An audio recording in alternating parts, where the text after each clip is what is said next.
Me acompaña mi querida Brenda Estefan. Mi querida Brenda, ¿cómo estás? Buenos días. Muy buenos días, Adela. Un gusto estar aquí en tu estudio. Igualmente. Qué complejo está este tema, ¿no? Este asunto. Sí, decías esto de si ya es la Tercera Guerra Mundial o no, y yo justamente comentaba eso hace un momento, que en realidad necesitas perspectiva histórica para decir, esta es la Tercera Guerra Mundial, necesitan pasar algunos años. Pero si uno le preguntara a alguien en la Segunda Guerra Mundial si estaban ya en medio de una guerra mundial, muy probablemente la respuesta hubiera sido no. No. Hay unos conflictos aquí en Europa, hay algunos en Asia, necesitas que pasen unos años para que los historiadores hagan un recuento. Pero si vemos la cantidad de conflictos armados activos en el mundo, que es la más amplia desde el fin de la Segunda Guerra Mundial. Y si vemos cómo están involucrados actores nucleares, ¿no? Como es el caso de Estados Unidos, el caso de Israel, cómo ha actuado Pakistán, en fin, que está activa la guerra en Ucrania, pues claramente sí podríamos estar ya, ¿no? Visto con perspectiva a futuro, podremos estar ya en medio de una Tercera Guerra Mundial, digamos. Oye, ¿cómo están tomando en Estados Unidos todo esto? Yo he estado viendo mucha información generada allá, pero también luego los medios, pues cada uno lo aborda de manera distinta. Lo que sí es cierto es que ni los cercanos colaboradores a Trump estaban de acuerdo con esto, ¿no? Con que Estados Unidos fuera a atacar Irán, que no atacó Irán, atacó las bases nucleares de Irán. Hay pues dos elementos. Primero, la población estadounidense, antes de los ataques de este fin de semana, de acuerdo a una encuesta del Washington Post, solamente 25% de los estadounidenses estaban de acuerdo a un bombardeo directo de Estados Unidos a las instalaciones nucleares iraníes. Si nos vamos al estudio de Fox News, que es el que tiene un porcentaje de apoyo más alto, de todas maneras era un 48% de apoyo a una intervención estadounidense. Y realmente en ningún caso se muestra una mayoría de estadounidenses que estuvieran a favor. Y esto pues hay que ver cómo estira la narrativa Trump para encuadrarlo dentro de la idea de que esto es terminar una guerra y no comenzarla. Exacto. ¿De qué depende también? De la respuesta de Irán, que muy seguramente habrá una respuesta, y si se escala el conflicto y se vuelve más amplio, ahí quedaría claro que se trata más bien de ampliar la guerra y no de terminarla. Y la reacción política pues está dividida.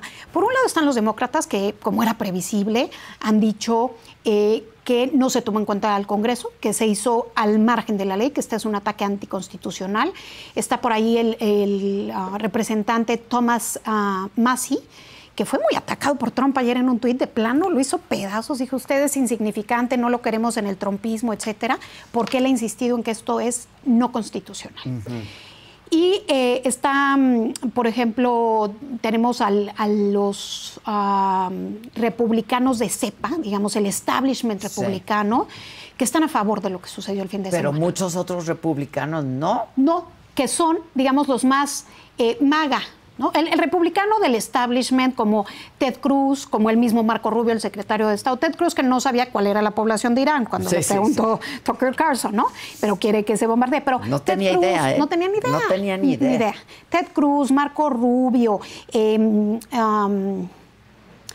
Mike Johnson, el líder de la Cámara de Representantes, Elise Stefanik, la legisladora, todos estos están con Trump y con la decisión. Digamos, el republicano tradicional. Y luego están los más MAGA, digamos, el más trumpista, que es aislacionista, que se apega a esta idea de Estados Unidos primero, de America First, que están en contra, ¿no? Hay ejemplos muy evidentes. Estados Unidos en una guerra que no es suya. Que además Trump fue lo que dijo en campaña. O sea, Trump en campaña dijo, yo voy a disminuir la inflación, voy a disminuir la migración, pero no voy a pelear en guerras lejanas que no importan a los estadounidenses. Y de hecho las voy a parar. Y hace 2 meses, cuando va fíjate cómo cambiaron las cosas en muy pocas semanas. Hace 2 meses, cuando Trump va al Medio Oriente, en su visita internacional, primero, no visita Israel, contrario a lo que quería en su momento el gobierno de Netanyahu, que le decía, ven, platiquemos, no va. Y segundo, hace declaraciones sobre los gobiernos estadounidenses empezaban guerras en esta región sin conocer ni siquiera los países y siempre fueron fracasos. Y hoy, pues unas semanas después, claramente fue arrastrado, convencido por el primer ministro Netanyahu de involucrarse en esta guerra, que es un plan de Israel, no es un plan estadounidense. ¿Qué es lo que le recriminan a Trump? Que Trump lo ve como una oportunidad. ¿Para qué? Bueno, políticamente, sí. Para, ¿no?, hacer alarde de fuerza. Exacto, ¿no? Mostrar nuestro poderío. Mostrar el poderío militar Esto estadounidense, es que lo vimos así, fue brutal el despliegue de poderío de este fin de semana. La operación en términos militares fue impresionante, aviones, ¿no? 120 aviones, el anzuelo que lanzan por el Pacífico, sí. Los aviones que iban al frente para evitar un ataque a los que llevaban estas bombas antibúnkers. Impresionante en términos militares. Y entonces, eso, desplegar el poderío. Segundo, lo habían estado criticando con esto de que el taco, ¿no? La estrategia taco. Ajá. Trump always chickens out, que significa Trump siempre se echa para atrás. Primero amenaza a China y siempre no.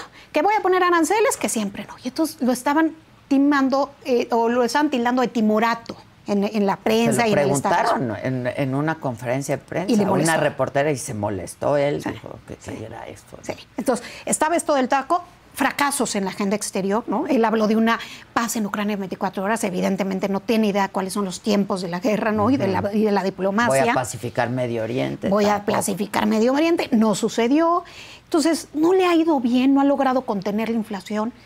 Y pues en esta agenda sabía que iba a entrar con Israel, que era un actor que ya traía, digamos, un poderío militar muy superior al de Irán, un Irán muy debilitado, sobre todo a lo largo de los últimos 2 años. Irán durante un tiempo controló 4 capitales en la región. O sea, tenía Bagdad, en Irak, a través de sus milicias, tenía en Beirut enorme poderío a través de Hezbollah, tenía Damasco y tenía Sana a través de los hutis, ¿no? Y hoy pues prácticamente está desdibujado, no vemos aliados estratégicos militares que vayan a entrar con Irán. Y entonces Trump sabía esto y dice, voy a entrar a hacer un golpe que Estados Unidos pues siempre ha visto a Irán como este adversario desde hace 46 años, desde la revolución de Irán en 1979. Y entonces eso me parece que le pega ahí en su ego y dice, me van a dejar decir timorato, voy a tener algo que reportar, algo que pase a la historia, y finalmente decide ir adelante contradiciendo totalmente lo que había venido mencionando durante su campaña y sus primeros meses de gobierno, ¿no? Y eso pues le ha generado pues divisiones internas, ya lo decíamos, entre los republicanos, por ejemplo, Steve Bannon, ¿no? Este ideólogo que fue de ultraderecha, que fue su asesor en el primer mandato y que sigue siendo muy importante y muy relevante en el mundo de los podcasts, etcétera. Ajá. Pues está totalmente en contra, dice que esto es una traición. Está también Tucker Carlson, el expresentador de Fox News, un aliado cercanísimo al trumpismo, que también salió a decir, ¿qué es esto? ¿Por qué lo están haciendo? Y un caso muy particular de importancia para México, el de la legisladora Marjorie Taylor Greene. Ella es súper trumpista, aliada de Trump, incluso su pareja es un periodista ahí cercano a la Casa Blanca que siempre hace preguntas a modo. Y ella pues siempre ha defendido el proyecto trumpista. Y ella tuitea ayer que no entiende por qué está sucediendo esto, que es absurdo ir a pelear guerras tan lejanas que no afectan a los estadounidenses, cuando la prioridad deberían ser los cárteles de la droga de México. E insiste en el tema de que afecta más las vidas de los estadounidenses los cárteles de la droga en nuestro país que el programa nuclear iraní. Entonces ese discurso sigue estando presente en un bloque del trumpismo. Y muy fuerte. En un bloque que tiene fuerza y que también mueve a bases, porque hay población estadounidense que coincide en esta idea de no hay que ir a seguir peleando guerras a Medio Oriente. Ya dejemos eso atrás. No es nuestra. No es nuestra Esta guerra. Sí, porque está matando a nuestra gente. Y el secretario de Defensa estadounidense, Pete Hegseth, que también era presentador de Fox News y que nunca había tenido a nadie a su cargo, pero ahora tiene todo el ejército estadounidense, sí. Pete Hegseth dijo al inicio de este mandato de Trump que la prioridad, que se iban a salir de la guerra nuclear, se iban a salir de Medio Oriente, de todos los conflictos que no fueran así centrales a los intereses de Estados Unidos, y se iban a concentrar en 2 cosas: la rivalidad con China en el Indo-Pacífico y las fronteras de Estados Unidos, particularmente la frontera con México. Y que ahí se va a concentrar el presupuesto y la banda ancha, digamos, militar y diplomática para apretar estos temas. Y bueno, esto va a contrapelo, ¿no? Claro. Esto va a contrapelo, claro. Totalmente, porque además digamos, la Casa Blanca insistió en que Estados Unidos no entró en guerra con Irán, que fue un ataque. Exacto. Ellos dicen, nosotros no estamos en guerra con Irán, nada más fuimos a destruir las bases. Es un falso debate porque esto depende de cómo reacciona Irán. Claro. Porque ya está el golpe. Si Irán coletea, porque Irán está debilitado, pero puede dar coletazos, porque un animal herido puede coletear. Si Irán hace ataques a las bases estadounidenses, hay 40,000 soldados de Estados Unidos en la región. Si hace un ataque a una base estadounidense, si cierra el estrecho de Hormuz, que tendría una afectación global. Global. Porque por ahí pasa el 20% del petróleo a nivel mundial. Y no solo eso, es que la globalización de las últimas décadas se tradujo en una maritimización. El 95% o más de los datos que tenemos, del celular, de internet, digamos, pasa por los cables submarinos. Y el comercio global se da el 90% por la vía marítima. Entonces, cerrar una arteria de esa naturaleza, como el Estrecho de Hormuz, pues tiene un efecto global. Y entonces, si eso sucede, evidentemente Estados Unidos va a seguir atacando a Irán. Entonces, no es creíble que esto ya se acabó aquí. Incluso hay quienes hablan de que pudieran despertar células, por ejemplo, iraníes en países occidentales, ¿no? Lo dijo el ayatolá. Vamos a despertar a las células que tenemos por todo Occidente. Que las tienen. Ahí Francia, y por eso ejemplo, te habla de ataques terroristas. Francia es una posición complicada porque no ha logrado influir diplomáticamente en el conflicto. Sabemos que hubo el viernes unas negociaciones en Ginebra con Alemania, con Francia, buscando pues establecer diálogo con Irán. Y el sábado se dan estos ataques. O sea, no importó para nada este esfuerzo diplomático que se buscaba hacer desde Europa. Pero Francia tiene en su territorio, a nivel europeo, la mayor proporción de población judía y la mayor proporción de población musulmana. Claro. O sea, ahí es un territorio propicio para ataques, desde luego Estados Unidos. Ahora, el tema de despertar una célula en Estados Unidos creo que no va a ser la primera opción de Teherán. ¿Por qué? Porque si vamos a lo que ha pasado, por ejemplo, con las Torres Gemelas, lo que vino después fue la destrucción total, ¿no? de Al Qaeda, de Irak, etcétera. Entonces, quizá creo que van a empezar por cosas satélites antes de llegar como las bases militares. Como las bases militares. También van a reaccionar brutalmente. Pues va a tener que reaccionar y brutalmente. Yo creo que las opciones de Irán son todas malas en este momento, pero es un tema existencial para el régimen del ayatolá, ¿no? Ali Khamenei es un hombre de 86 años. Pero está su hijo, ¿no? Como en la sucesión. Está su hijo, pero hoy el que toma las decisiones sigue siendo Ali Khamenei. O sea, desde el 79 ha habido dos líderes, el ayatolá Khomeini y ahora el ayatolá Khamenei. ¿Tú no has estado en Irán? O sí, no, en Siria comentamos en Irán, ¿verdad? Siria, yo estuve pero en Irán están las imágenes del Khomeini y Khamenei en cada esquina, los dos juntos. O sea, son los amos. Ahora, es un régimen profundamente impopular. O sea, el 15-20% de la población la apoya, ¿no? Pero eso no significa... Yo pensé que más, no, pero es un poco lo que decía Francisco, sí, 15-20%. ¿no? La población... El descontento popular es amplísimo. Amplísimo. Ahora, la población iraní está entre la espada y la pared, porque el gobierno iraní no ha construido un solo búnker en estos 46 años. No hay alarmas de guerra, de bombardeos. Ellos no reciben en el celular una alarma. Están, a la expectativa de que ven y que oyen. Entonces, realmente yo he hablado con iraníes en estos días y me dicen, Brenda, una cosa es la República Islámica, el régimen, que nosotros no apoyamos y no toleramos y consideramos un régimen represor, y otra cosa es el pueblo de Irán. Y nosotros sentimos que estos ataques son no solo contra el régimen, sino también contra el pueblo de Irán. En la medida en que se amplían los ataques israelíes a diferentes tipos de infraestructura, lo consideran así. Y entonces, ¿Qué ha sido hasta ahora solamente infraestructura militar y contra los científicos, etcétera? Y la televisión, por ejemplo, ya fue también la televisión. Eso sí, claro, en vivo. La televisión. Claro. Entonces eso, hay miedo al caos. Y la idea de que el hijo del Shah pudiera llegar allá, que también es algo que he escuchado mucho. Él ha estado dando entrevistas. Sí, él está diciendo, tengo un plan, ¿no? Sí, para formar una constitución, para regresar.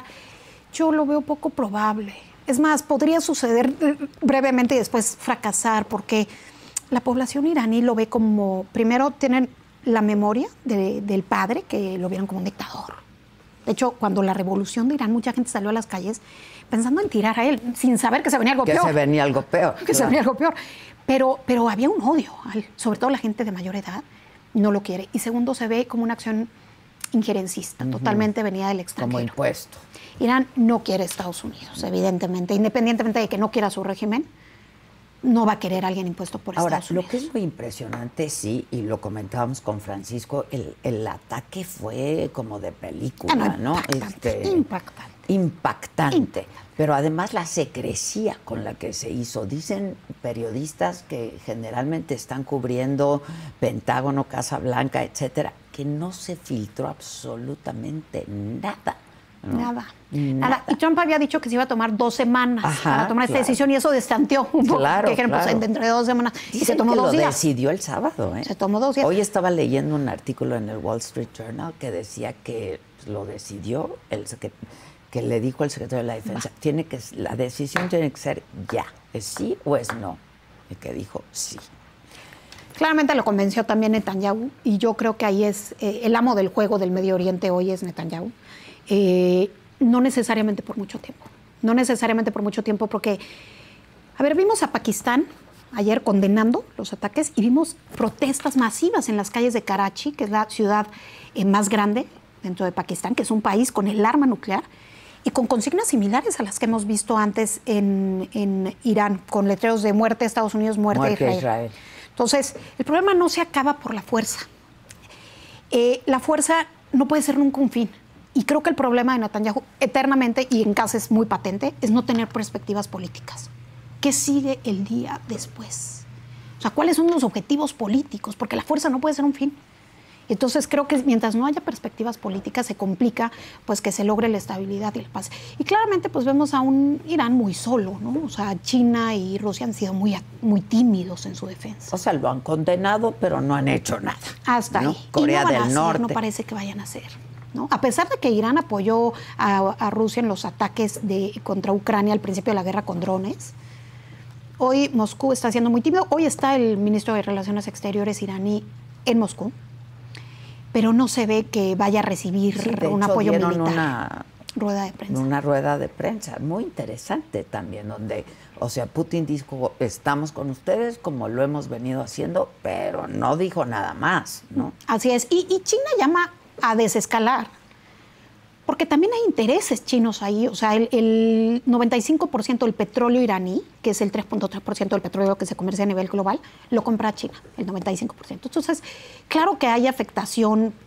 para China. Si se cierra el estrecho de Hormuz, habría para todo el mundo, pero también para China. Entonces, están tratando de llamar a desescalar. Emiratos Árabes Unidos, que tiene una buena relación con Israel, es parte de los acuerdos de Abraham, que restablecieron relaciones diplomáticas, y que tiene una buena relación con Estados Unidos, Emiratos Árabes Unidos, condena el ataque de este fin de semana. Sí, todos están saliendo a condenar. Y lo condena es lo que toca, además. Y lo condena porque, además, por encima de su amistad o su relación con Israel y con Estados Unidos, para Emiratos Árabes Unidos está su seguridad. Y este caos que se puede desatar afecta a su seguridad. Si atacan una bomba, si hay un caos. Emiratos Árabes Unidos es profundamente dependiente del comercio global y del comercio del petróleo. Entonces, claro que no interesa que aumenten los ánimos. Pero yo creo que Irán no ha dicho su última palabra, ¿no? O sea, todavía hay que ver qué hace un régimen que se siente acorralado, que se siente debilitado, sin duda, pero que pues todavía puede tomar acciones retaliatorias y que eso pues, podría complicar aún más las cosas. Por ahí dejaron correr la versión, no sé si tú ya lo escuchaste, de que fueron los yihadistas los que trataron de matar a Trump. Uh-huh. Eso pues yo lo escuché desde aquel momento. Sobre Trump. Sí, yo lo escuché desde el momento, digamos, del atentado y me parece una teoría de la conspiración, digamos que mientras no haya elementos que lo prueben. Porque no hay nada que lo documente, que lo pruebe, nada. Se me hace difícil ir con ese argumento. Lo que sí, claramente, Irán tiene décadas... desde 49 teniendo como un objetivo central la eliminación del Estado de Israel, ha avanzado en su programa nuclear. El programa nuclear sí se frenó entre 2015 y 2018 cuando existió el acuerdo nuclear con Irán, el JCPOA, firmado entre Estados Unidos, algunos países, potencias europeas e Irán. Y a partir de que Trump se retira unilateralmente, o sea, él fue el que frenó el que Irán hubiera limitado su programa nuclear. Entonces, ahí sí, Irán aprieta el acelerador y lo aprieta todavía más después del debilitamiento de sus brazos armados en la región, ¿no? Entonces, lo aprieta todavía más, sigue creciendo. Y cuando le dan los 60 días de plazo. Ahora, Trump tiene una diplomacia de la mecha corta, ¿no? La diplomacia tiene un tempo muy particular. Una negociación de esta naturaleza es muy compleja, más con un actor como Irán. Toma tiempo, tiene complejidades. Pero estaba en curso. Y en curso la negociación se decide por la vía militar. O sea, Trump hace un giro, ¿no? Y decide por la vía militar.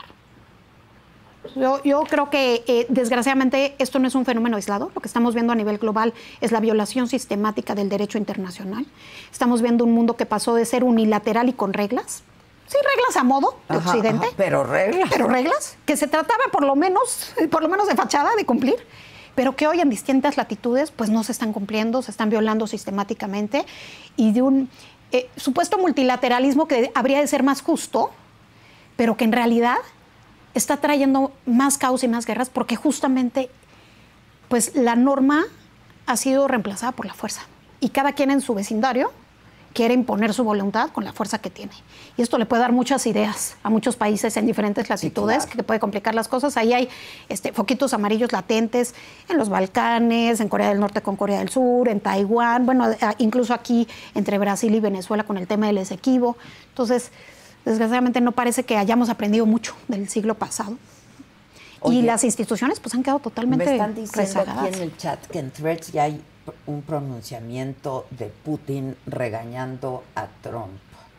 A ver si me lo pueden recuperar. Pero es un poco lo mismo, ¿no? Lo condenamos. A ver, el vicepresidente del Consejo de Seguridad Nacional de Rusia, este fin de semana, Dmitry Medvedev, salió a decir que hay varios países dispuestos a darle el arma nuclear a Irán. Y la declaración, bueno, pues hizo que se prendieran muchas alertas. Pero en realidad, vamos a ver en los hechos, yo veo poco probable que le entre, ¿no? que Rusia se involucre directamente en esta guerra. Directamente. Pues si no está pudiendo ni con Ucrania, ¿no? A ver, no ha logrado hacer una entrada real en Ucrania. Ahí está el conflicto empantanado desde hace meses, ¿no? Avanzan 50 metros, no tiene ni para avanzar él. Difícilmente se va a meter en otra guerra Putin. Lo que sí, pues diplomáticamente sí podemos esperar declaraciones que vayan alineadas con Teherán, porque son aliados. Son aliados porque han buscado establecer un orden alternativo, digamos, al guiado por Estados Unidos, ¿no?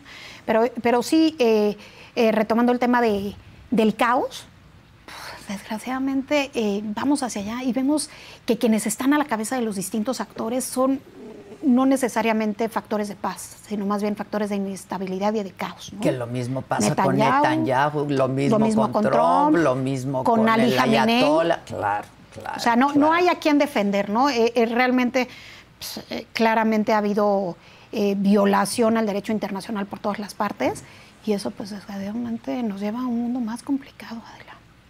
Ahora, pues Israel de alguna manera ya acabó que no con Hamás, sí con Gaza, pero que no con Hamás, no ha podido regresar a sus rehenes. Así es. Y lo mismo Hezbollah y ahora Irán, ¿no? Sí, Irán es como una especie de pulpo con tentáculos, para ponerlo de una manera muy gráfica y que se entienda mejor. Y sus tentáculos eran las milicias armadas de la región. Milicias chiitas en Irak, el tema de Hezbollah en el Líbano, de Hamás en Gaza, de los Hutis en Yemen. El gobierno sirio también está muy afiliado a esta cabeza iraní. Y en los últimos 2 años, a partir del 7 de octubre y la respuesta del gobierno de Israel, estos tentáculos no es que hayan desaparecido por completo, pero algunos sí prácticamente, pero están muy disminuidos. Hezbollah en el Líbano está muy disminuido. El Líbano enfrenta problemas estructurales fortísimos que hacen muy difícil que Hezbollah, que era el gran aliado y el gran brazo iraní en la región, pueda ahorita actuar de manera decisiva, que no excluye la posibilidad de un ataque terrorista pues dirigido, ¿no? Eso puede existir.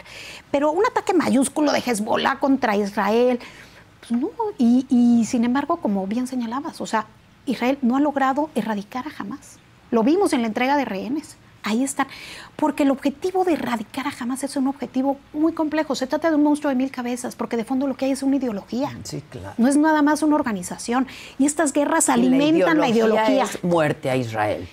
Sí, esa es la ideología. Y estas guerras aumentan esa ideología, porque alimentan el monstruo, alimentan esta ideología. Porque cuando a ti te matan tu madre o te matan a tu hijo y estás dispuesto a perder tu vida, te vuelves más peligroso, claramente. Te vuelves dispuesto a dar la vida, ¿no? Claro, Entonces ahí creo que Irán ha jugado un factor brutal de desestabilización en la región, apoyó al régimen del dictador Bashar al-Assad, apoyó a Rusia, apoyó a todas estas milicias, las entrenó, las armó, pero hoy, pues, estas milicias que debieran ser su primer frente de batalla y la disuasión de cara a Israel, pues están ausentes. Y le toca en su propio territorio recibir los ataques. Ahora, Irán tiene una población de 92 millones de personas, pues casi 10 veces Israel, y tiene 80 veces el tamaño de Israel. Israel es 80 veces el tamaño de Israel. Entonces, no han logrado, o sea, todos estos ataques de Israel han debilitado a Irán, pero no han desaparecido el programa militar iraní. Ni, por ejemplo, ahora escuchaba un iraní que tenían como una broma que decía, ¿dónde está el ayatollah Khamenei? Pues solo la Mossad sabrá. Como diciendo, solo la inteligencia israelí sabe, porque como los atacó a los dirigentes en sus casas, pues claramente el nivel de infiltramiento de la inteligencia israelí en Irán es brutal. Es brutal. Brutal. Están metidos hasta la cocina, ¿no? Y eso también... Es una debilidad iraní. Claro, pero es derivado del descontento de la población iraní. Sí, sí, ¿no? Sí. Y de gente que está dispuesta a venderse al mejor postor, claro, ¿no? Y de la capacidad de Israel de comprar agentes internos, que ya muchas veces son dobles agentes. Pero lo que sí es que sin duda la población israelí hoy está galvanizada en torno a un Benjamín Netanyahu que estaba muy debilitado políticamente, incluso su coalición de gobierno estaba por disolverse. Sí, claro. Y que el momento de este ataque no es casualidad. Él lo hace en un momento en el que enfrentaba enormes presiones internas, porque sabe que este es un tema que galvaniza a la población israelí en torno a su permanencia. A su permanencia, y que ven a Irán como una amenaza existencial, y que entonces aquí sí no lo ven como Gaza. Aquí sí hay un apoyo. Incluso esta ha sido una guerra por aire. Y la Fuerza Aérea israelí era muy anti-Netanyahu. Fue parte de los actores principales de las manifestaciones contra la reforma judicial impulsada por Netanyahu, la Fuerza Aérea. Y hoy es la principal... Están aliados. Sí, claro, es el actor principal de estos ataques, porque en este tema sí hay como una galvanización, incluso más allá de las fronteras de Israel, entre la población judía, ¿no? Pero es un tema que sí despierta solidaridad con el gobierno, pero creo que la pregunta que se le debería hacer a Netanyahu siempre es ¿qué sigue el día después? Porque la idea de que descabecer un régimen va a traer una democracia, ya decíamos con el heredero del Shah, o que va a traer una democracia de contrapesos e instituciones, por favor, en un país como Irán, no. O sea, y lo que hemos visto en este siglo es que en Irak, en Afganistán y en Libia, el derrocamiento de los liderazgos trajo milicias fundamentalistas, trajo nuevos autoritarismos y caos. Entonces, previsiblemente, eso sucedería en Irán, un enorme jugador geopolítico con una población importante, con un programa nuclear y militar que no va a desaparecer de la noche a la mañana, porque además hay un know-how que se queda. O sea, Irán es un país de científicos. Y lo dijo así, el ayatollah dijo, pueden destruirnos, pero nuestra mente no nos la van a destruir. Yo estuve en Irán hace un par de años y me impresionó que tienen sus vehículos hechos en Irán. O sea, nosotros no los... Ellos tienen sus vehículos hechos en Irán. Y uno pensaría, claro, la economía iraní está muy debilitada. Por ejemplo, en una cuenta en un restaurante, uno come en Irán por... O sea, 50 pesos comes un menú completo, impresionantemente barato. La economía está muy debilitada, no hay turismo en virtud de las cuestiones geopolíticas, a pesar de la enorme belleza de lo que fue el imperio persa, que es bellísimo. Pero la población es una población educada. No nos imaginemos. Hay una muy grande clase media, son educados. Sí. No es como el resto de los países árabes. Sí, tiene una conformación muy particular. Y sí, evidentemente, en descontento con su gobierno, un gobierno represor brutalmente. Lo vimos con las protestas de Mujer, Vida y Libertad, ¿no? Sí. Brutal la represión. Asesinaron a gente por protestar en las calles, ¿no? Pero la población en sí tiene un nivel de sofisticación que uno no se imaginaría. Y entonces esta educación científica, estos ingenieros, etcétera, no van a desaparecer. Y un Irán que quede herido puede regresar incluso con más voluntad de acelerar este programa nuclear. Y lo dicho por la Organización Internacional de Energía Atómica es que el ayatollah no había dado el visto bueno final para la elaboración del arma. Pues ante una situación como esta, si en unos años llegan a una posición, aunque se retrase el programa, la va a dar. Por eso es importante tener una vía política de negociación, de contención del programa nuclear, no nada más el tema de la fuerza. Ahora, ahorita, pues estarás de acuerdo que no hay cabida a la diplomacia por ningún lado. Pues ya ojalá lo que dijeron en Irán, dijeron ahorita nadie se va a sentar a la mesa. Ahorita ¿no? ellos mismos dicen no hay, pues claro, te están bombardeando, claro, no la va a haber. Pero el papel de la comunidad internacional debería de ser impulsar hacia eso, porque finalmente es la única vía para que podamos pues entendernos como humanidad. O sea, sí. La fuerza no puede ser la respuesta a los conflictos del mundo, y si se vuelve cada vez más la norma, todos tenemos mucho que perder, ¿no? Y hay una economía, no solamente es el tema humanitario, que es brutal, porque todos somos parte de esta humanidad y el fracaso es para toda la humanidad, sino también una economía muy fragilizada ya por la guerra comercial iniciada por Trump, a la cual se suman estos factores, pues puede tener un impacto en el supermercado de quien nos esté escuchando. Porque si se cierra el estrecho de Hormuz, el aumento de los precios de hidrocarburos afecta a todo el mundo. Porque como todo se transporta justamente, claro, el cargo marítimo, aumentan los precios de las aseguradoras, del transporte de carga, y aumenta el precio de lo que tú comes o compras en el supermercado, ¿no? Sí. Ahora, se da en un momento donde la popularidad de Trump estaba por los suelos. Por los suelos, por igual que los la de suelos, Netanyahu, que también sufría. ¿Qué va a pasar ahora? Pues yo creo que depende de lo que siga en los próximos días. O sea, ahorita puede haber estudios de opinión que nos den una primera lectura de qué pasa después de este ataque de pues el sábado. Digo, si ahí quedó, se va a ir al cielo, ¿eh? Pero si no queda ahí, si y no esto ahí, se prende, y si algunos militares estadounidenses pierden la vida, porque él ha criticado mucho que en Afganistán, cuando Biden ejecuta, porque comenzó la idea con Trump de retirar al gobierno, al ejército de Estados Unidos de Afganistán, pero le ejecuta Biden. Cuando le ejecuta, hay un caos, hay un ataque en el aeropuerto y pierden la vida 12 militares estadounidenses. Y eso Trump lo trae muy presente y lo dice continuamente. O sea, él quiere evitar a toda costa que haya pérdida de militares estadounidenses en la región, porque aunque sean uno o dos, sí, claro, ya van a doler. Sí. Y van a generar descontento en contra de Trump. Y estos críticos que ya decíamos, tanto los demócratas como los republicanos más aislacionistas, van a decir, te dijimos que lo que estás haciendo es poner en juego vidas estadounidenses, que esto puede escalar y que no había que meternos a este problema, que nosotros no teníamos por qué habernos metido en esta guerra. Entonces depende de lo que venga. Difícil ahora, saber. Muchos dicen finalmente que esto pues ya fue un capricho y fue de estas cosas que ubris. ¿no? Que le dan a Trump de, pues sí, vamos a atacar. De hecho, J.D. Vance ayer dijo, en una entrevista, dijo, confiamos en nuestros instintos también, confiamos en nuestra inteligencia, pero sobre todo en nuestros instintos. Luego corrigió, ¿no? Y dijo, pero sí tenemos inteligencia. Pues sería terrible, ¿no? Que haya sido producto de esto y que no haya sido un análisis profundo de todos los escenarios. Claro, de que todos los posibles escenarios, ¿no? Sí, al final sí era una decisión que tomó una sola persona, sí, que no debería, porque bueno, tendría que haber pasado por el Congreso.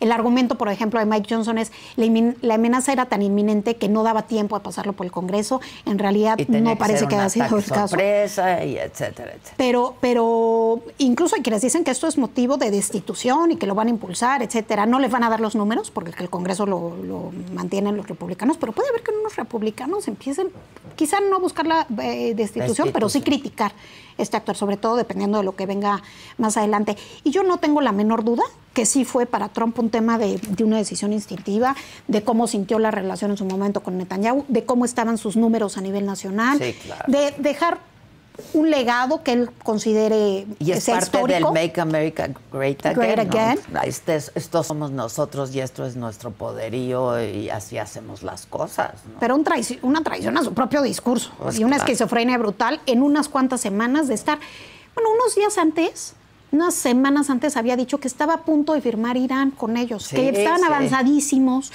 que de hecho cuando salió la noticia fue, bueno, primeras planas en todos lados, que Irán ya estaba de acuerdo con Washington, que iba a haber un acuerdo, que iban a firmar, y 3 semanas después ve dónde estamos. Sí. Entonces, realmente es muy difícil predecir qué es lo que venga. Yo creo que esta guerra todavía guarda sorpresas, pero se antoja un escenario pues de mucha complejidad y volatilidad en donde la apuesta tiene enormes riesgos por parte de y de Trump.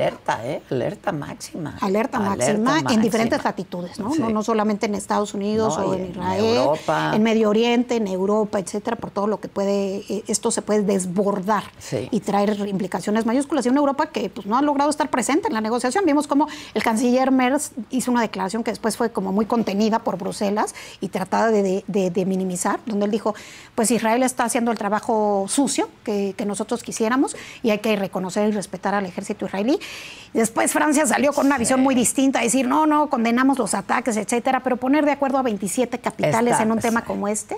Y vemos, por ejemplo, a Víctor Orbán, el líder húngaro, que está jugando a favor de Rusia en medio de esta coyuntura y del aumento del petróleo que tanto favorece a Rusia, porque Rusia es una petroeconomía y se favorece de que ahorita suba el precio, que es un tema, porque ya no sube como antes. Cuando veíamos las guerras de Irán e Irak, los precios se volvían locos. Ahorita se habla de que pueda subir arriba de $100 el barril de petróleo de Brent. En realidad subió un 11% a partir del 13 de junio, de los ataques iniciales de Israel en Irán. Y ya en estas últimas horas está como un poquito moviéndose, pero no dio un brinco alto. Se están esperando, me parece, los mercados a ver en sus futuros, a ver qué pasa en las siguientes horas, ¿no? Pero sí, si hubiera un cierre del Estrecho de Hormuz, olvida. Eso tendría un impacto. Pues ahí están los ojos del mundo ahora, ¿no? Fíjate la ironía y las bromas del destino. Una sobreviviente del Holocausto de 95 años acaba de morir víctima de un misil iraní. Imagínate.